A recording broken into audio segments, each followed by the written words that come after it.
The film begins with a young, innocent girl named Elizabeth, 20 years old. She lives with her mom, dad, and younger brother in a house right next to a forest. Every day, she passes through the forest on her way to college. One day after college, Elizabeth is returning home with her friend and girlfriend when her friend's brother pulls up in a car. Elizabeth's friend and girlfriend leave in the car, and Elizabeth begins walking alone along the main road. The path is flanked by dense, desolate forests, and little did she know that this very road would take the most terrifying turn of her life. As she walks, a man in a police uniform calls out to her from the forest. "His name is Vincent," he says in a stern tone. "I'm a police officer. Drugs are being cultivated near your house. That's why I have to take you in for questioning." With this, he handcuffs Elizabeth and ties a belt around her neck. He then says, "I've arrested your younger brother and am taking you to him." Elizabeth panics. But since Vincent had introduced himself as a police officer, she doesn't act against him. He begins leading Elizabeth through the woods. They cross a small river and continue further into the forest. Elizabeth doesn't want to go with him, but fear forces her to comply. He then makes her sit down in the woods and says, "Let me tell you the truth. I'm not a police officer. I kidnapped you because I want to be with you. I'm in love with you. I like you." Elizabeth struggles to understand what's happening to her, tears filling her eyes. Vincent asks her, "Do you have a cell phone?" She says, "No." Then he begins asking Elizabeth some strange questions like, has she been involved with anyone? Is anyone her friend? Hearing this, Elizabeth realizes that this man is completely insane and mentally unstable. Vincent brings her to the middle of the forest, where he had built a secret underground bunker. He forcibly takes Elizabeth inside and closes the door. The bunker is invisible from above because Vincent had covered it with dry leaves. It has a small door, almost like a hidden trap, and inside it looks like a small room. There's also a bed, and the place is very dark. Vincent chains Elizabeth and tells her, "If you try to escape, the belt around your neck has a bomb. It will explode. If you make any noise, I'll kill you. So you better listen to me." Elizabeth is completely trapped and breaks down in tears. Meanwhile, when Elizabeth's mother learns that her daughter hasn't returned home, she abandons everything she's doing and begins searching for her. She even calls Elizabeth's friends, but no one seems to know anything, leaving her further distraught. With her friends' help, she goes into the woods to search. Elizabeth's younger brother also calls out loudly for his sister in the woods, but it's obviously to no avail.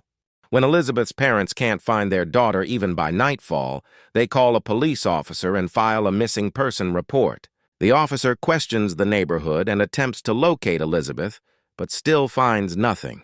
The police aren't taking Elizabeth's case seriously, believing she might be at a friend's house or with a male friend and could return soon. However, when Elizabeth doesn't return home the next day, the police go to her college and speak with the same friend and girlfriend. They reveal that they left Elizabeth on the main road and went home. After this, the police and Elizabeth's family search the forest for her. They search the forest several times, but they find no trace of Elizabeth. Meanwhile, Elizabeth has been locked inside the bunker for 2 days. She is terrified and frightened. She cries, remembering her family, and wants to escape. But Vincent tells her that she cannot escape from here because he has planted bombs all around her. If she steps on them, she will be killed. He further says, "Even if you escape from this forest, I'll go to your house and kill your little brother." Hearing this, Elizabeth becomes extremely frightened. Vincent tells her not to worry, that everything will be fine. Then he offers Elizabeth some noodles to eat. But she refuses, angering him. He threatens her, saying, "If you don't listen to me, I'll have to hurt you," which I absolutely hate. Vincent, who is mentally unstable, wants to control Elizabeth and stay with her in this bunker forever. He's already prepared for this. Therefore, the bunker is equipped with many essential items, including a TV, a toilet, a gas stove, and plenty of food. Elizabeth has now understood that if she wants to get out safely, she'll have to obey Vincent. On the 3rd day, while Elizabeth is eating noodles, she hears noises from outside. In fact, her mom and dad, along with their friends, have come looking for her near the bunker. Knowing this, Vincent covers Elizabeth's mouth with his hand and, pointing his gun at her, whispers that if she makes even the slightest noise, he'll blow her head off right then and there. Do you understand? Now, because the bunker is covered in leaves, no one can see the door. In the evening, they both watch the news on TV, where the police are searching for Elizabeth and her parents are extremely worried, which saddens Elizabeth. The police are trying their best to find her. They're searching day after day, also monitoring the forest with helicopters. When Vincent hears the helicopter, he covers himself and Elizabeth with foil to protect them from the heat detector so they won't be detected. On the fourth day, Vincent tells Elizabeth a false story about his life. I was married and loved my wife very much. But one day, she falsely accused me of trying to rape her. That's why the police came after me and I built this bunker to hide. I wanted to bring my wife here to punish her, but she left the country early. Then I saw you, Elizabeth, and I fell in love with you at first sight. That's why I brought you here, so I could spend my life with you. Now Vincent has a fake gun that can't kill anyone, but it can injure people. Vincent constantly keeps her scared so she won't leave him. But Elizabeth refuses to give up. She knows she needs to understand Vincent's mind if she wants to survive. And now she's started talking to him better, trying to understand him. 5 days have passed, but there's still no sign of Elizabeth. One night, while Vincent is sleeping next to her, Elizabeth slowly and silently gets out of bed. She sees Vincent's gun on the table in front of her. She reaches out to take it, but a chain is tied around Elizabeth's neck, preventing her from reaching it despite her best efforts. Just then, Vincent's eyes open. He angrily asks Elizabeth, "What are you doing?" She replies, "I have to go to the bathroom." To win his trust, Elizabeth puts her hand on Vincent's and says, "I'm falling in love with you." To save her life, she has to let him get close to her. Elizabeth has been in the bunker for 6 days now. She tries to convince Vincent that she wants to stay with him. Gradually, Vincent begins to trust her, believing that she will always be with him in the bunker. With this trust, Vincent releases the chain around her neck and teaches her how to use his fake gun. At night, Vincent takes Elizabeth out of the lockup. Elizabeth's hands are handcuffed. Vincent takes her to an old car containing food. Elizabeth asks who brings the food, but Vincent doesn't say anything.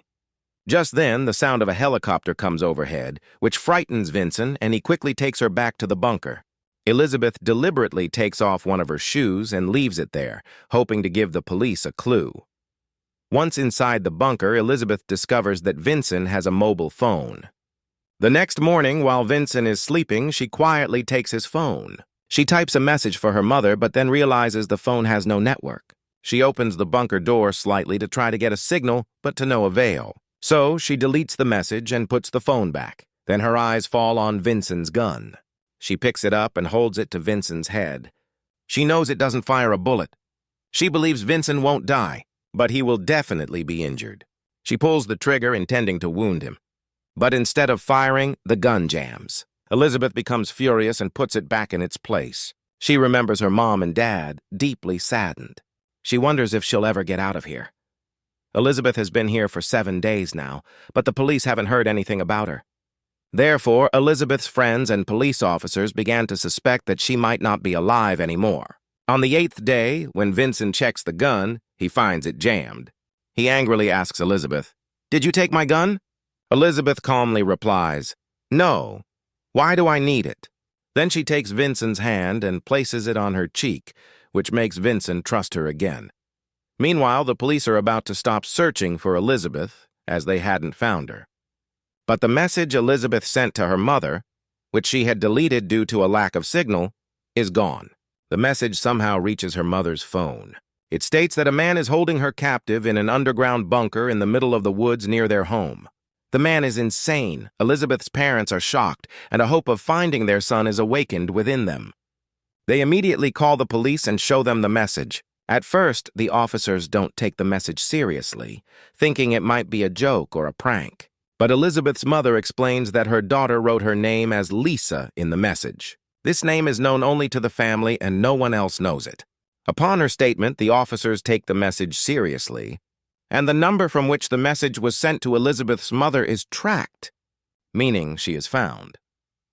The next day, the police arrive at a woman's house, as the phone was purchased in her name 3 weeks earlier. They learn from this woman that she was a friend of Vincent's, but they had broken off their relationship and hadn't seen each other in years.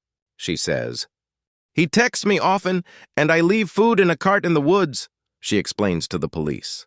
Then she leads them to the cart, adding, "I don't know where Vincent takes the food." The police soon discover an old bunker beneath the woman's house, a place where Vincent used to hide from them. Vincent already had numerous cases against him, including kidnapping. The police had been searching for him for a long time, but he was never caught. Now, they were convinced that Vincent was behind Elizabeth's kidnapping. The sheriff spreads the message to the media, knowing Vincent is dangerous but also cowardly. If Vincent gets wind that the police are after him, he'll likely flee for his life. It's risky. But Vincent has escaped many such situations before. When Vincent sees on TV that the police have discovered the man who kidnapped Elizabeth and is hiding her in a bunker, he panics. He yells at Elizabeth, "Why did you text your mother and tell her about us?" "I thought you loved me." Elizabeth quickly tries to reassure him. "Believe me," she says, "I didn't send any messages from your phone. If you want, you can check it yourself. This is just a trick by the police. They're doing this to catch you." Vincent checks his phone, and indeed, he doesn't find any messages to her mother because Elizabeth had already deleted them. Even so, Vincent becomes extremely upset. He thinks the police will come and arrest him. Elizabeth, using her wits, tries to calm him. "I love you," she says, "but if the police see us together, you'll go to jail. So you better run away now. When everything calms down, you can come back. I'll wait for you here in the bunker until then. Then we'll both go to another city and live together." Believing her words, Vincent escapes from the bunker. After he leaves, Elizabeth opens the bunker door and steps outside. But she's terrified. Vincent had told her about bombs planted around the bunker. She doesn't dare move forward. Just then she hears voices, the police searching for her in the woods. Elizabeth calls out to them. The police arrive, and it's then revealed that Vincent had only placed a fake bomb to scare her. The officers immediately rescue Elizabeth and bring her home safely. Elizabeth and her family burst into tears as they hug one another. Finally, after 10 days, Elizabeth emerges from that nightmare and is overjoyed to be reunited with her family. A few days later, the police arrest Vincent, and the court sentences him to life imprisonment for his crimes and illegal activities. Meanwhile, Elizabeth slowly recovers from her trauma. The courage and intelligence she displayed in the face of a maniacally insane man serve as an example to everyone. This is how we should handle ourselves in difficult times. And with that, the story of the film comes to an end.